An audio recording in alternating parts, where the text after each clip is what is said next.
हथन ते अञा मेहंदी जो रंग बाक़ी हो। गाड़ी जी सीट ते चिप्स जो एक खुलियल रैपर पयल हो ऐं ॿई हिक ॿिए जे कुल्हे सां लॻा वेठा हुआ।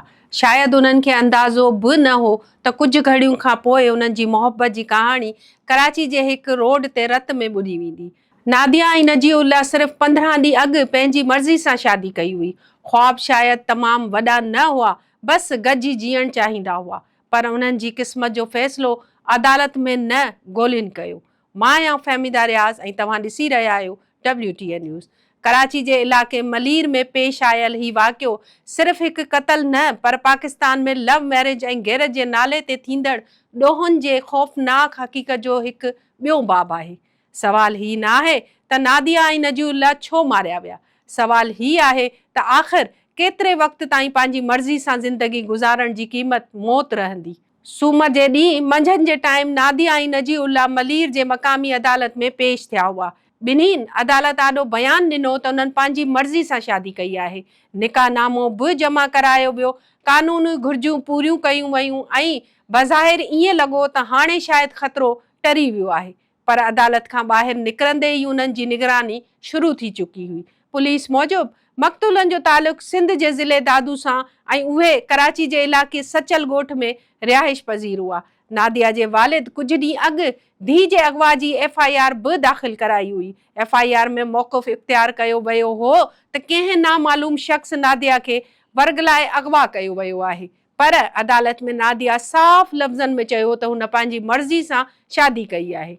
उहो लम्हो हो जिते मामिलो सिर्फ़ हिकु गुमशुदगी मां निकिरी ख़ानदानी अना, समाजी दबाव ऐं नाम निहाद गैरत जे दायरे में दाख़िल थी वियो। नजीउल्लाह जे भाउ ओस्मान जी मुदियत में दाख़िल केस मूजिबि अदालत में नादिया जा घर भाती, अॻूणो मंगेदो ऐं ॿिया मिट माइट बि मौजूदु हुआ। मुदई जो चवणु आहे त उहे माण्हू अदालत जो अंदरि बि उन्हनि ते नज़र रखी रहिया हुआ। कार्रवाई मुकमल थियण खां पोइ नजीउल्लाह ऐं नादिया हिकु अछे रंग जी अल्टो कार में हैदराबाद रवाना थिया। रस्ते में सऊदाबाद वेझो पेट्रोल भराइण लाइ गाॾी रोकी वई। उन ई दौरान ॿिनि मोटरसाइकिलनि ते सवार 4 माण्हू उते पहुची विया। FIR मूजिबि नजीउल्लाह ख़तरो महसूस करे वरितो हो। हुन ड्राइवर खे चयो त ही माण्हू असांजो पीछो करे रहिया आहिनि। गाॾी भॼा पर उहा बची न सघिया। सऊदाबाद ज़िंदा स्टूडेंट बेकरी वेझो मोटरसाइकिल सवार हमले आवरनि गाॾी खे घेरे वरितो। CCTV फुटेज में ॾिसी सघिजे थो त मोटरसाइकिल ते सवार माण्हू गाॾी जे वेझो अचनि था, फायरिंग कनि था ऐं कुझु सेकंडनि में फरार थी वञनि था। नजीउल्लाह ऐं नादिया मौक़े ते ई दम ॾेई विया। उन्हनि जे जिस्मनि में केतिरनि ई गोलियुनि जा निशान हुआ। ही क़त्ल सिर्फ़ कुझु घड़ियुनि में थिया, पर हुन जे पुठियां सालनि पुराणी सोच बीठी आहे। पुलिस बाद में नादिया जे भाउ साजिद खे गिरफ़्तार करे वरितो। पुलिस मूजिबि जवाबदार एतराफ़ कयो त हुन गैरत में अची पंहिंजी भेण खे क़त्ल कयो। जवाबदार चयो त नादिया जी शादी अॻु में साजिद गोपांग नाले शख़्स सां तइ कई वई हुई ऐं उन रिश्ते जे बदिले 3.5 लख रुपया वरिता हुआ। शादी जी तारीख़ बि मुक़ररु हुई, पर नादिया घर छॾे हली वई ऐं नजीउल्लाह सां शादी करे वरितई।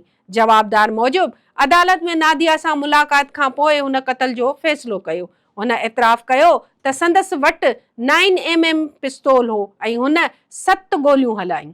हिते हिकु सवाल तमामु अहम आहे। जेकॾहिं हिकु बालिग़ छोकिरी अदालत में पंहिंजी मर्ज़ी जो बयानु ॾेई चुकी हुई त पोइ खेसि तहफ़ुज़ छो न ॾिनो वियो? छा रियासत अहिड़नि जोड़नि खे सिर्फ़ कागज़ी क़ानूनी तहफ़ुज़ ॾिए थी? छा अदालत खां ॿाहिरि निकिरण खां पोइ उन्हनि जी जान जी का क़ीमत न रहे थी? पाकिस्तान में गैरत जे नाले ते क़त्ल जा वाक़िया नवां न आहिनि, पर सिंध में हाणोकनि ॾींहंनि में अहिड़नि वाक़ियनि में ख़तरनाक इज़ाफ़ो ॾिसण में आयो आहे। गुज़िरियल हफ़्ते कंबर शहदाद कोर्ट में कोर्ट मैरिज करण ते 2 भाइरनि खे क़त्ल कयो वियो, जॾहिं त जैकबाबाद जे इलाइक़े ठुल में लव मैरिज जे तकरार ते पूरे ॻोठ खे बाहि ॾिनी वई। इहे वाक़िया ज़ाहिर कनि था त मसइलो सिर्फ़ ख़ानदान जो न, पर हिकु अहिड़ी इज्तिमाही सोच जो आहे जिते औरत जी मर्ज़ी अॼु बि क़बूल न कई वञे थी। मोहबत खे जुर्म ऐं पंहिंजी पसंदि सां शादी खे ख़ानदान जी बेइज़्ज़ती सम्झो वञे थो।